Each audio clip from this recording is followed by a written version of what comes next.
Hello, this is Stephen Robinson, or the play typer guy, as my son calls me. That's a fair description, I guess. And I'm happy to have Kaitlin Byrd from Dame Magazine, an overall political commentator. Really, I've enjoyed following your work, reading your work on Dame, which I want to also take a moment to please read, support some great journalism there.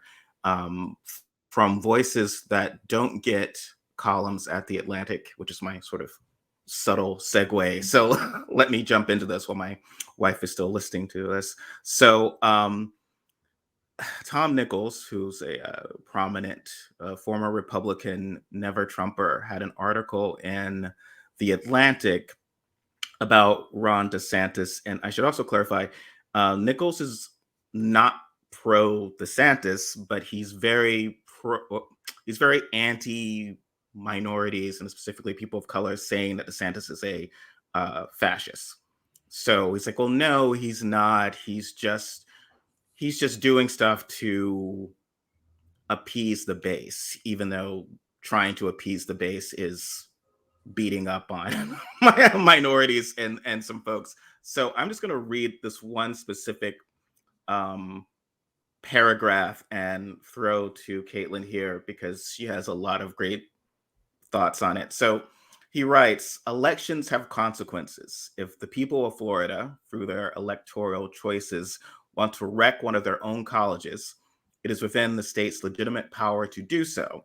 In fact, Florida could decide tomorrow to amend its own constitution and abolish state universities entirely. There's no national right to a college education, and if Florida wants to unleash a battalion of Guy Montags on its state colleges and their libraries, well, that's up to the voters. So, Caitlin, is that up to the voters? Is that a fair description I of democracy? And I mean, I think it's just like a wildly ahistorical take on um, particularly educational institutions, but on state governance in general. You'd think that somebody, well, I generally think about like political commentators should keep certain things in mind when they sit down and they write things like this, which is things like your governor can do whatever he wants. Like, you should stop and think about like the reeling consequences. Shouldn't you go and find some historical analog? Like, what would it be? Like no one who knows the name George Wallace should also say something as ridiculous as your governor can do whatever he wants. There's no right to, privately served accommodations at lunch counters. Sir, like if you can switch these words out and it sounds really bad, like you're pro segregation, you should stop and think about your entire framework for analysis. well, especially because, as the old saying goes, democracy is two wolves and a sheep voting on what to have for dinner. So, you know, and I've seen this overall. I think you have as well, and we've spoken about it on Twitter, where unfortunately a lot of liberals, and I hate the term, but for lack of a better term, blue states will dismiss red states as if it's like 100% Klan participation voting, and that no one, like from Tennessee to Kentucky to the worst parts of Alabama, are not voting against all of this stuff and are being harmed by these policies. So even if you have like, and DeSantis, definitely kicked Chris' butt. Marco Rubio won overwhelmingly, unfortunately, but we're still talking about worst case scenario 60% to 40%. That's not that doesn't give the 60% of those voters the right to oppress the remaining 40%. That can't be what democracy means specifically. And I think Nichols ignores this, right? If you look at what's happening, it's not the voters, it is a sort of white Christian nationalism, which is spreading across the country or gaining more power. A white Christian nationalist movement actively oppressing a minority of the population, particularly Black people and queer people. All of his policies are targeted towards harming these groups who are not voting for it. 90% of Black women in Florida voted against DeSantis. They do not want to suddenly not have Black history taught in schools, or to have the schools they could send their kids to, because, and people mentioned this to Nichols and he sort of rolled his eyes. It's like, well, out of state tuition is pretty expensive. So, the Black mom pitching her pennies to send her kids to University of Florida can't be like, okay, well, let me just send them to the University of Washington or some other school. Like, that's not a solution. Yeah, I mean, it's not only that. There's a certain amount of, I mean, part of the reason that there was such a conservative resurgence in Florida was the collapse of the local Democratic Party, Mhm. and importantly, the efforts made in after 2018 to actively undermine the turnout of groups that would support the Democratic Party and Mhm. would make more of a stand and make it a narrower race for Ron DeSantis. So it kind of ends up being a natural feedback loop, right? Which is the same thing that we saw with Jim Crow, which is the same, like the voter suppression isn't a demonstration that everyone agrees. Like, Yes. you can't take the outcomes of elections where people are being actively suppressed and actively undermined in terms of the representation, and then use it as an excuse for why you should leave even more power in the hands of people who have suppressed said voters. Yeah. Um, I but mean, of how course, can you write that and not mention, like, DeSantis is, who's not a fascist? We should not go crazy and call him a fascist, according to oh Nichols. yeah, But his literal election fraud squad arresting Black people for voting and creating a sort of intimidation that has to have a ripple effect, because he had press conferences saying, I've arrested these former, bad people who tried to vote. And so people probably weren't voting, or, all this sort of, what he's doing is pretty clearly textbook, to try to suppress the vote and actively, and to just sort of dismiss it and say, and again, even if it was just he had done nothing to try to rig the vote, the 30% of minority, of people who don't want to be oppressed should not be left to fend for themselves. oh yeah. I mean, fundamentally, it's a very authoritarian view of democracy, a kind of notion of a zero sum democracy in which majority rules. Or in a more comedic take of the time, 60% of the time it works all the time. um Voting, yeah, 60% of the voters get 100% of the results is doesn't sound like a reasonable function of an actual representative state, right? And that's kind of the point, is that democracy requires compromises. There's certain things that you can't compromise on, but whether or not people get representation in their own history, whether or not education is a broad or a narrow concept, these are very fundamental things. And the other thing is that, like, we've never gotten to a place where we actually are teaching history correctly. I mean, Florida is returning in many ways to its roots as a white supremacist state. It has always been one. Kind of gained a reputation for being more moderate as New Yorkers packed southern Florida, as people from outside of Florida flock there for retirement. Um, but it's got a very long history as a Jim Crow state. And I think that kind of gets erased because of its unique status and the way it functions versus the more traditional Old South. Nonetheless, Black Floridians have not forgotten, and point out the obvious, they're still doing the, like, this is a direct attack on the consistency of that history, the Mhm. reality that it was a Jim Crow state, that it was a Jim Crow state in the same way that South Carolina, the same way Alabama, the same way Mississippi were Jim Crow states. And that DeSantis putting a new spin on it doesn't change the fundamental fact that there is a consistent history of suppressing minority voices in Florida. And it's sort of dangerous beyond Nichols, but when the New York Times describes uh, this authoritarian march, a clear targeting of marginalized people. So a man whose entire agenda has been attacking diversity, equity, inclusion programs, attacking Black history, attacking all these perceived woke things, but attacking queer people.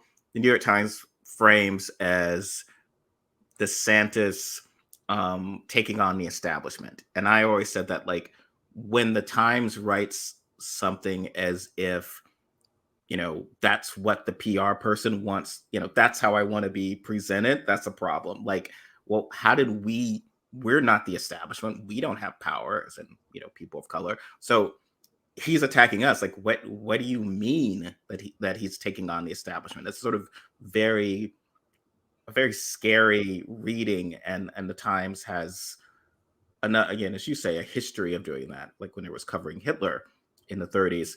And going back to Nichols, I wanted your thoughts on this because prior to the election, he had tweeted something about how we needed to stop talking about race or being brought into those culture war discussions. We can have the luxury to have these discussions once democracy is safe, because there's the idea that Trump could come back and farmer, all of this stuff because Democrats were foolishly doing all this woke stuff and they were going to get crushed. And it wasn't as bad as people had thought. But at the time, the prevailing argument was that all of this woke stuff trying to protect queer people, again, defending people. Like, we did not start the fire, right? We did not Yeah. try to, we were just defending people who were being attacked, would jeopardize the ability to keep Trump and MAGA folk out of power. And what I found, for those who are just only listening but not watching, Kaitlin had rolled her eyes, rightly so. Um, what I found strange, and I remember tweeting this, was okay, well, when people talk about democracy at stake, and I think you've commented on this, is why it's often not as resonating when Democrats had talked about democracy at stake in connection to Trump, when they are not willing to link that to the experience of Black people. Because, okay, well, if what do you mean democracy is at stake? If you were to say that 1950s America was a functioning democracy, and God forbid you were to say otherwise. We saw what happened to Nicole Hannah Jones for even daring to suggest this. But if you believe 1950s or even parts of the America in 1960s were functioning democracies, then I'm going to be concerned when you talk about securing democracy, because basically the Jim Crow South, Jim Crow America, post World War II America is your idea of a functioning democracy, and it wasn't for a lot of Black people. Um, so what is your thoughts about when people like Nichols, just white moderates, white liberal, even some white liberals in general, talk about democracy without necessarily connecting it to what Black people have experienced in America? Yeah, I mean, it's not a surprise to me that someone like Nichols is ultimately a reactionary, which it has to be kind of fundamentally it's like, what is his political stance? Like, what does he actually believe? What is his ideal political structure? And one in which race gets erased from the the actual discussion of what it means to represent people in a functional, I want to say, I like saying representative instead of republic or democracy, because people attach emotionally to these words and then say, well, specifically, and that way I just like curtail around the entire republic and not a democracy argument. Um, but a representative government, which can be either a democracy or a republic or both, ultimately comes down to whether or not it has representatives who are there as a function of public interest, as a function of the needs of the entire population. You should not have significant gaps in who gets to speak and who gets to participate. And these should be levied to not only provide protection to these groups, but also equality. And one in which he can't conceive of the political inequality, let alone the racial and structural inequalities that have tormented Black voters in particular across this country's history. It's easier to use Black voters simply because we are one of the longest standing groups that has been excluded specifically from the polity versus having our own nations or being relatively immigrants. We have been here from inception. And so you can kind of track very cleanly our arc as members of the polity. But that doesn't necessarily mean that this doesn't apply to other groups. It's just that Black people are the easiest ones to kind of do this comparison for. So I think what's really important is to kind of like, of course, like Nichols doesn't recognize that. And a lot of white reactionaries don't recognize that because it would undermine the entire argument that they'd like to make, which is that nothing needs to change. And everything comes down to, we do not want to change how any of this functions. And of course, Nichols also has an emotional, psychological investment in denying the amount of terrible shit he did, which is, he was an accomplice to the modern GOP. I think anybody who's an accomplice but hasn't denounced their Bush era stuff doesn't get to say anything about it, because as I like to remind people, to no avail, regularly, Alberto Gonzales, the entire scandal about him as AG and the replacement of U.S. attorneys for political reasons was because they were not prosecuting enough cases of voter fraud. And this has been a long-standing attack from Republicans. John McCain in 2008 talking about Acorn and undermining again, Black and minoritized voter organization, which is basically just to do signups, just to make sure people are engaged. In 2012, Mitt Romney was obsessed with unskewing polls and just continuing to go with significantly whiter electorates as part of his baseline, and saying that you're undercounting Republican voters when that's not the case. In fact, presidential turnout years have massive waves of, what a surprise, minoritized voters, marginalized voters who tend to get activated when there's a giant cultural push for people to be engaged at the top of the ticket.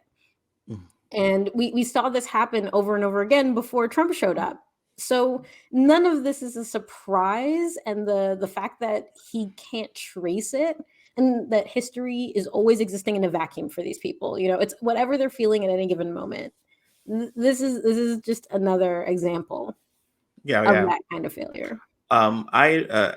Because recently, right now during the debt ceiling negotiations, Republicans are trying to frame it as a getting woke stuff out of the budget and ripping all the wokeness and whatever. And I'd written something about how linking this to Ronald Reagan's narratives about welfare queens, his ability to essentially gut the social safety net by realizing, even if white people like some of these policies and like some of these things, I can gut all of this if I link it to anything that seems to be helping Black people or where Black people are benefiting more. And there was some feedback of like, why are you talking about Reagan? That was so long ago. And it's like, well, it's a direct line. And if you just want to, like, where did woke come from? And either dismiss it, which we'll often see, it'll either be like, oh, this is a new thing that Republicans are doing, which it's not, or this is easily going to fail. Well, no, Reagan, essentially had a nuclear event. The Reagan era was a nuclear event for Black progress, for anything that occurred in the 60s from the civil rights movement, what he did with HUD, even like not prosecuting obvious instances of redlining, bank discrimination, furthering the racial wealth gap. That's important. It's important to talk about Reagan because he's part of also sort of that, which you see from, you can expect Republicans to do this perhaps, but arguably a lot of Democrats want to frame Trump as distinctly different from Reagan and even Bush. And I know that always drives you crazy when you see folks doing that. But the idea of, you'll see this from Pelosi, from Biden, of like, um, these were the good Republicans. Maybe we disagreed with them, but they weren't like, March Hiller Green or whatever. And look, I certainly, from a mobster perspective, I get like, Liz Cheney, I disagree with everything that she has to say, but okay, she's not going to put a bomb in my car. She's going to try to get me in other ways. Marjorie Green is going to put a bomb in my car. So, I get that they're not the same, but this whole sort of, it's dangerous to sort of embrace this kind of narrative that what we're seeing is not a slow and steady progress and backlash against the civil rights movement, all the rights revolutions that we saw. Yeah, there's also something about this notion of not wanting to embrace us or them rhetoric, which I totally understand from a pluralistic society standpoint, right? You don't want to actually start endorsing the eliminationist rhetoric of your opponents by using your own kind of extreme language to categorize them. At the same time, you can't fight a war on one side. I think there was a line at the end of one of my pieces, which was like, a war only one side fights is a massacre. Yeah. Like I love that one. Yes. yeah, and ultimately it comes down to, if you're going to, we can't be the only ones like playing by rules. Ultimately, in order to enforce the rules, there has to be a point at which you say absolutely not, no more. You have to set a line, and they say, if you cross this line, everyone who crosses this line and is not denounced for crossing said line is going to be treated as an enemy. Mhm. This is not because we want to get into a fight with you, but it is because at this point, we cannot be in concert with you. We cannot be in solidarity with you. We cannot coordinate with you. We cannot treat you as respectable opponents. This is our line. This is the point at which the disrespect has gone too far, and we can't be a functioning government if you insist upon crossing it. And if you know that this is the line of forehand, if you know before we start anything that we are not going to tolerate this particular behavior, then it makes very clear what is not going to be allowed. And similarly, I'm a Civil War aficionado. Mostly the political history of the Civil War. People love to be like, okay, so what about this battle thing? Like, I don't give a fuck about military history. Just don't talk to me. But the political history is not taught, and it's almost surprisingly, because so many white men love the Civil War, the political history of the war is horribly neglected. Wonder why. It is scarily similar. Like the post Obama, so everyone's like, everything's great. We've elected the first Black president, and then the Tea Party comes, and I'm like, this is very similar to a lot of Reconstruction, where it's like, oh, Blacks are freed, and like we're senators now, and oh crap, like the Klan and whatever. Literally, groups called the Red Hats that were attacking, that were going after folks. So this was not surprising. And what you were just talking about, like the lead up to the war, like a lot of stuff and a lot of narratives I don't know, like the idea that and this kind of comes back to the Florida argument that I see certainly even among Democrats of like, okay, well, let Florida be Florida. How dare you even suggest that me as let's say a white woman with means move to Florida and try to either organize or even just increase the population so that we can actually be competitive in the state again. Because it's terrible. I don't want to live there, even though, minorities do. I'm going to go be secure in my blue state here in Oregon, which almost flipped, by the way, at the governor's race. The problem with that is that there is no escaping. And I think if you look at the history of the Civil War, if you buy the lost cause narrative of the war of northern aggression, and I grew up at a time where that was the joke. Every nice Southern lady talked about, oh, that war of southern, war of northern aggression.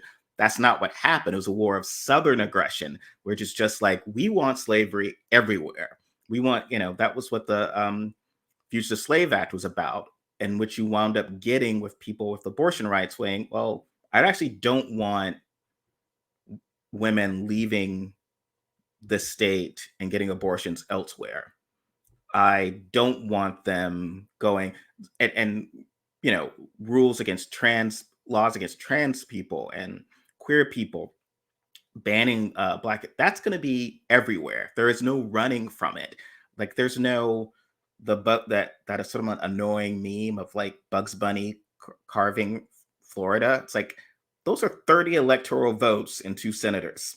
The Senate is structured the way it is.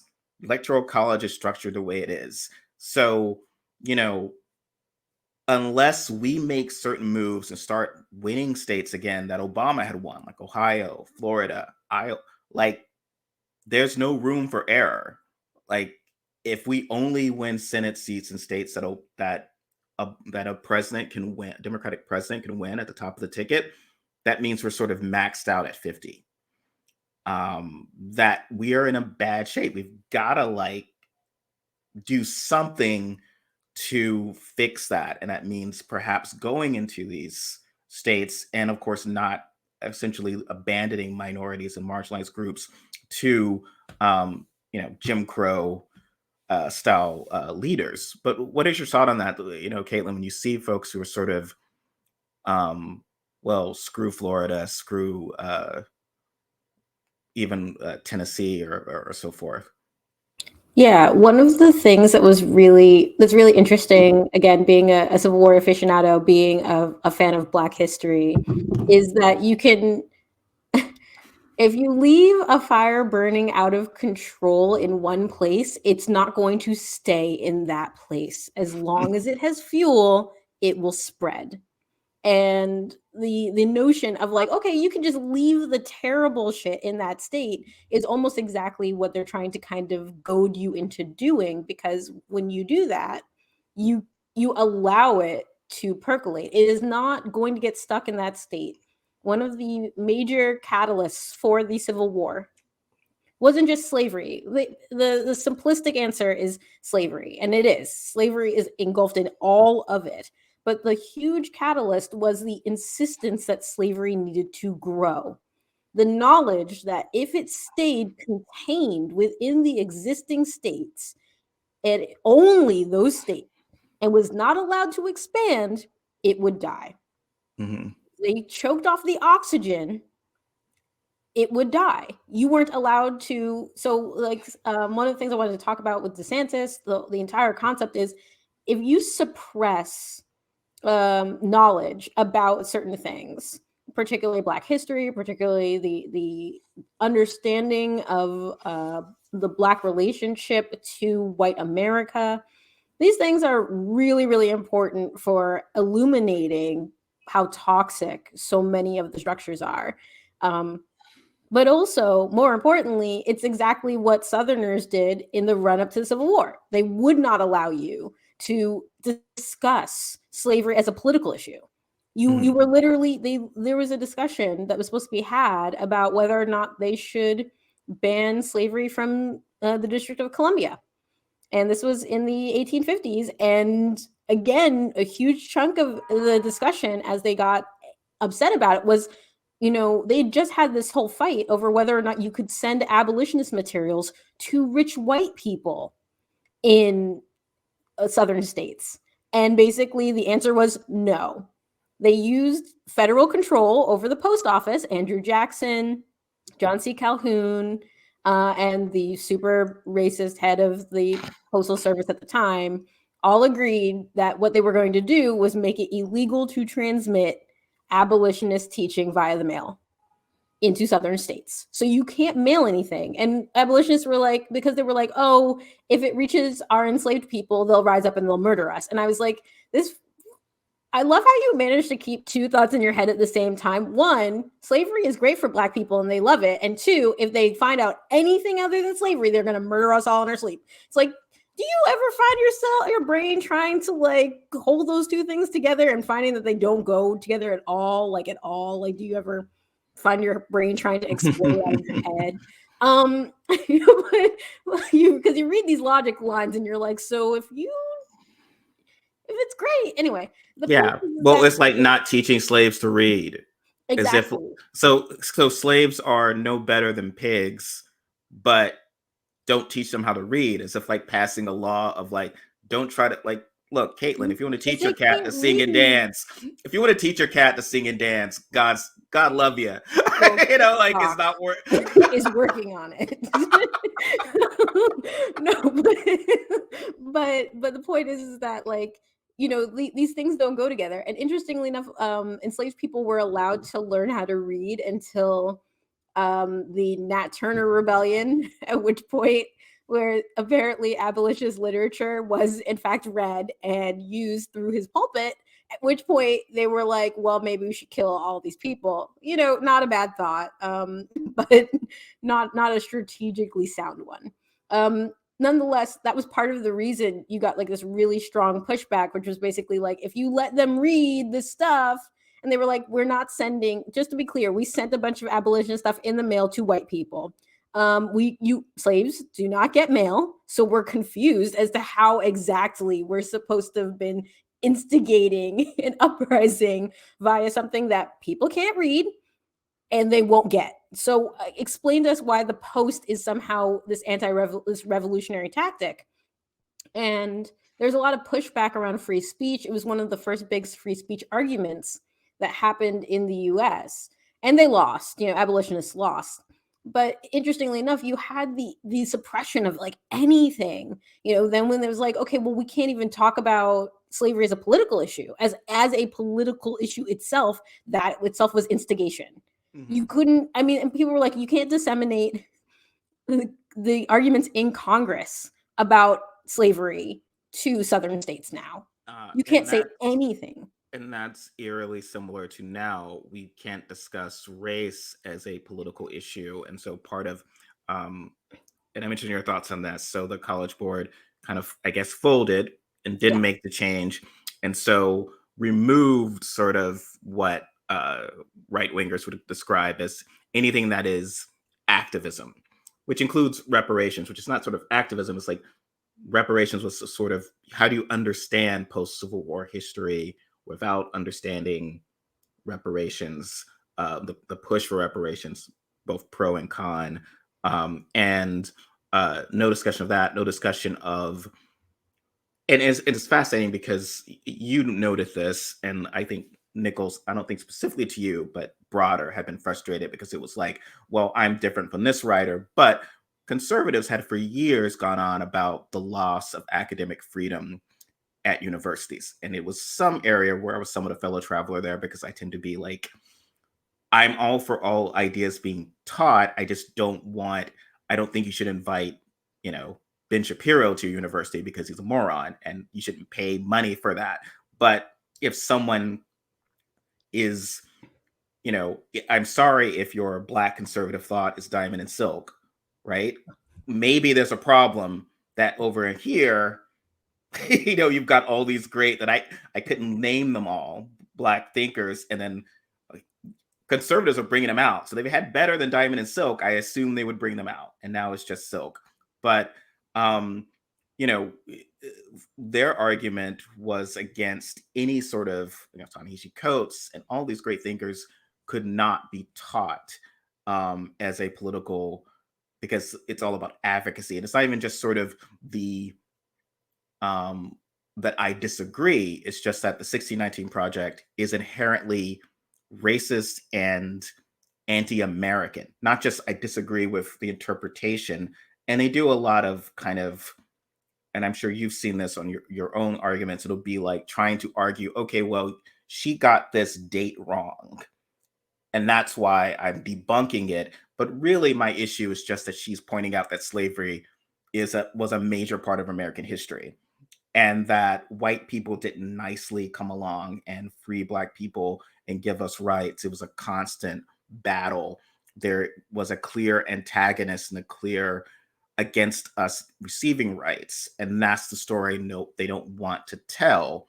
And I think I remember reading on Facebook years ago, this very nice white lady, she had adopted a Black child, a Black girl, and was talking about, I need to learn about Black history, which, okay, well, you're 35, but okay. And she's reading all this stuff, Frederick Douglass and W.D. Du Bois, and no Black women, of course. But she gets to MLK, and then afterward, like, everyone is living, she seems to have a problem with. And like, I think it ends with her reading Coates and being like, oh, he seems very angry.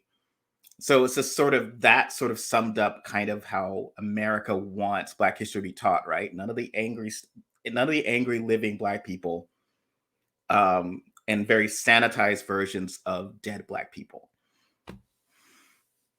Yeah, there's like a whole that's like a I need to like write a thesis like about like that whole story. I remember I was the only Black kid in my civil rights elective in my senior year of high school. It was a boarding school in Massachusetts, so it was gonna be white. It was just like, how white was it gonna be? And the answer was almost 100%, except for me. And there was a lot of pressure inside that class. But afterwards, I had a friend who's Canadian American now. She's just got naturalized, but was just Canadian at the time, and therefore had no express understanding of the U.S. side of race relations. That's why she was taking the class. And we were friends because she actually wanted to learn things. And this is a 16-year-old child. So I'm going to give her some slack on not being as well informed, because that's what school is for.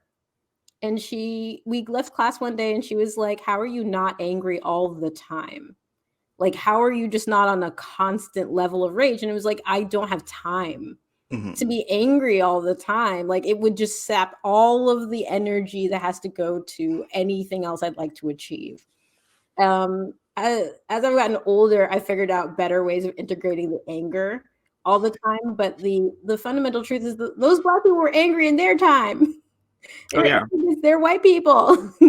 The anger is a reflection not of hostility and not something to be afraid of, but something to reckon with. Right? Because Black people, again, there are so many times that if you look at it, it's like there's so many opportunities for sabotage, and Black people didn't do it until it was opportunistic, until it became the cost benefit analysis worked out that we could stay living, because we could be angry to the point where we self-immolate. There is a righteousness to that anger, but it wouldn't allow us to do what we actually want to do, which is be free. And the lack of understanding that exists inside that, I mean, that's actually what they're trying to prevent. They're trying to prevent the understanding, the reckoning with a very righteous anger that doesn't want to destroy. It's not interested in destruction. Black anger is about getting a due, getting something that's been denied. And if you were frequently denied something, you too would be very angry. And if you had no right to be denied that thing, you too would be very angry. And we consider so many things that white people should be denied, like elections that they lost, to be things that like you don't get the right to, but they get angry anyway. And we validate that anger. We say, it's okay that you're upset about losing an election. It's not. Get over yourselves. Go home, reorganize, think about the issues that animate you, and come back fresh in 2 years. That's what the rest of us have to do. Like, I was super mad about Hillary losing, but you didn't see me setting fire to cars and shit. Oh yeah. And white I would have a right to, though. you He stole that. Like, I think we can establish that. We established yes, that you have one, right? That wasn't legit. You and I are both Hillary Clinton supporters who people assume we are not Hillary Clinton supporters because we are sometimes critical of Democrats. Um, I Yeah, I mean, white anger gets you like Marjorie Taylor Greene's elevation in the party because she legitimately represents the party and the base. And there is, and I think that there is an argument that there's that fear of black anger. And again, I'm not criticizing Democrats, but Democrats are the ones who don't they don't want to run Kaitlin Byrd. They want to run kind of like, I'm going to go and get stuff done for everyone, and vote for me despite my race. I'm certainly not angry. There's no reason for us to be angry, or if we're angry, it has to be something that unites all of us in the anger. So, like, say, I'm upset about 9/11, but not about, potentially police violence or so forth. And that is potentially interesting. But I think so. I think there is some white moderate, and people like Nichols have, I wouldn't say infiltrated the Democratic Party, but they are part of the party now. They vote. They specifically, here are the people we believe should be running, and against against Trump, and their push is very much, um, don't be scary, don't be angry. There's something to be angry about. Let's just tweak things around the margins. You say make no substantive changes. Let's get back to the points where the folks in a country club could get along, which was traditionally all white people in that country club. But that seems to be their kind of their push. Um, and it is interestingly reflective of the two bases. So there was, I would say, there was a period where, obviously, the March Taylor Greens weren't the face of the party. The face of the party is maybe more Nancy Mace types or whatever. The politics are Nikki Haley's, but the politics haven't changed. What they want is still the same. Um, so, but what are your thoughts, sort of to sort of wrap this up on a positive note? Like, what can be done in places like Florida and other states? Because I feel like we have to fight, as you so eloquently put it. You've got to put those fires out. They won't be contained. It just can't be ignored. And there's no place to run. And Republicans have made it clear that they will want to make Florida the case for the world, the country. Like, so what can we do? Like, what would you suggest? Well, first, I mean, thank you so much because that's like a brilliant setup. And while I did think about like fire as a metaphor, the honest truth is that Ron DeSantis is arguing that Florida should be an example to the nation. This should be a thing that happens everywhere. That if you give him power over the federal government, it will be. If you give him the powers of the presidency, he will make Florida happen everywhere. And the long-term repercussions, I mean, the short-term repercussions should be high. That's one of the first ways to penalize this, is to for particularly elite colleges, for particularly those institutions that are trying to make restitution, that say that they are, to do things like, we are not going to take you seriously, we are not going to take Florida students seriously without these credentials. You need to actually understand history. It's embarrassing to us to accept people from these universities, and that has nothing to do with the quality of the candidate. We believe that Florida students are capable, but Florida is deliberately miseducating and undereducating its students. And that suggests to students from all the other states where they are being properly educated that you do not need this knowledge in order to be a Georgetown grad student or to get into this school. We disagree. We do not believe that. If you do not have this knowledge, we will not take you seriously. And we need to make that clear to Florida, that this will come with significant costs from the places that they esteem, that places that many people esteem as the brain trust or the path to the future for their children. So that Florida universities end up feeling very isolated. and to point out, like, you can fix this very easily by allowing Florida students to be on the same footing as their peers in other states. And to make that very clear that Florida is demeaning itself.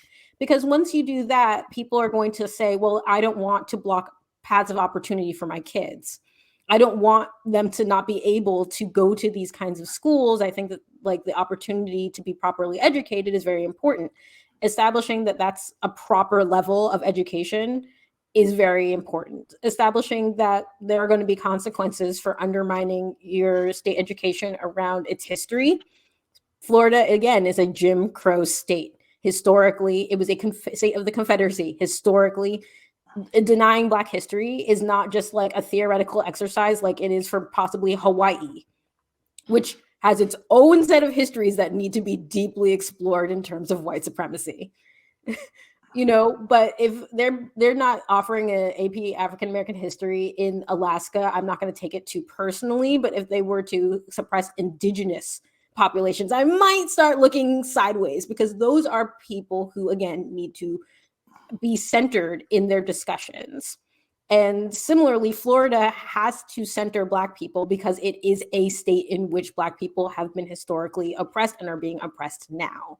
So making very clear that stuff like that is just not going to be tolerated. And then finally, really, really undermining Ron DeSantis as a national candidate and insisting that he is unfit for national office because of what he is doing in his state.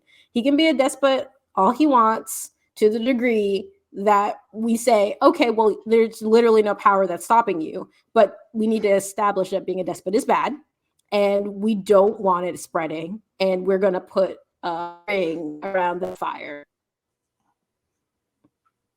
Do you consider him a better option than Trump? And I guess it's a loaded question, sort of better option for whom?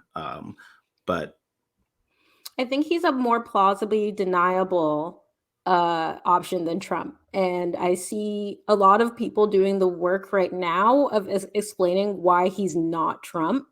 And that is more problematic to me than anything else. Fundamentally, Ron DeSantis is the slicker fascist that we were warned about when we were talking about Trump in 2016. Like, haha, don't laugh about this guy because someone's going to do it smarter. And when that happens, we're going to have very bad things. And then people are now saying, well, this smarter fascist seems to be less fascisty than this fascist. Like, no, that's exactly what we just told you to watch out for. Like, please do not do this. So there are a lot of reactionaries who are resistant to changing and do not want to lose power under a structure at which they might be expected to do things like keep Jim Crow in mind when they say things like, you can just run your state however you want. But well, oops, did I just say that George Wallace was right? The point is that, like, they don't want to lose that power, but there are things more important than whether or not they can get their paycheck from the Atlantic.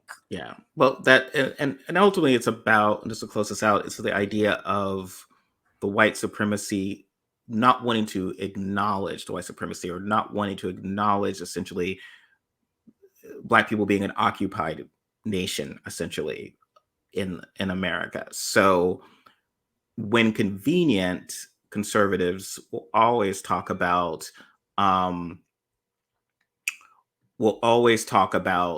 America, as Americans, all of us, e pluribus union. And in Florida, it's like, so when, again, Nichols is fine to have his opinion, right? I have no problem with that. My issue is what's fundamentally ignorant is to write something, and as you had phrased, it's the Atlantic as an institution, formerly an abolitionist publication, which to frame this as Floridians, the voters, out of the context of clearly this is a white majority voting to enact policies that oppress the minority. So you essentially have apartheid South Africa, which is actually not the case because that was, a white minority. But here, essentially similar policies, but it's okay because the majority is doing it. And that just seems dangerous. Like, we should acknowledge in our writing but it feels like there's a resistance towards doing that. If you do that, that's too woke. If you do that, if you talk about race, if you talk about DeSantis as a fascist, or dare you say even a racist or a bigot or a transphobe, that is too dangerous. You've got to like try to engage him in a different area, and that sort of would seem to put us at a disadvantage, right? Yeah, and I think one of the things, it was kind of cool. One of the things that I was looking at, like going through the data, was that there's this great piece, and I'm forgetting the writer, and I feel so bad because he did so much statistical analysis, but it was called The Blue Undertow of the Red Wave. And, obviously, this last cycle, Republicans did worse than they were expecting. A huge chunk of that can be attributed to Dobbs. Why you double down on that blows my mind, because they think they're winning, but whatever. The fundamental truth was, where people felt that they were being directly threatened, that they had an option between democracy and autocracy, and they felt that their choice was very clear, you got great Democratic turnout. Pennsylvania, Michigan, which both of them turned their state houses over as well. This was a down ticket advantage that bled all the way through. Josh Shapiro did bet great at the top of the ticket. John Fetterman squeaked out against a celebrity who should not have been present. You had a lot of great, but the state houses, that was the big one. The state house wins in Arizona, in Michigan, in Minnesota, in Maryland. Like, you started to see some really big shifts as Democrats started to gain trifectas back. And this is a huge deal, because when people have a very clear option between what they want and what they are offered, autocracy, they go for what they want. They choose democracy, but you have to be clear that that is the choice. And every time you back away from that, places like New York that backed away and absorbed a lot of Republican framing on issues, California, which accepted a lot of Republican framing on issues, the Karen Bass, Rick Caruso race. The more you accept Republican framing, the less that people feel that there's a significant difference between these parties. And what you need to do is heighten the contradictions. That sounds very Karl Rovian, but the truth is that if you're fighting a war with only one side, it's not a war, it's a massacre. Well, thank you so much for joining me for this discussion, Kaitlin, and always appreciate your voice. Where can people read you, read more of your work? Yeah, everything I do is at Gotham Girl Blue. You can always find my work if you're typing it in anywhere. The only place I'm not right now might be like Tumblr. So yeah, get on the Twitter machine is where I live, but I'm on Mastodon. I'm on TikTok. I had a really fun Jackie Robinson TikTok about him being a Republican and then deciding never to vote for Republicans after Barry Goldwater. There's of really fun stuff that I do. So Gotham Girl Blue, and that is also the title of my Patreon. So if you're looking for ways to support my work, that's a great one. Yes, absolutely. Thank you so much, Kaitlin, and thanks everyone for listening, and we'll catch you again soon.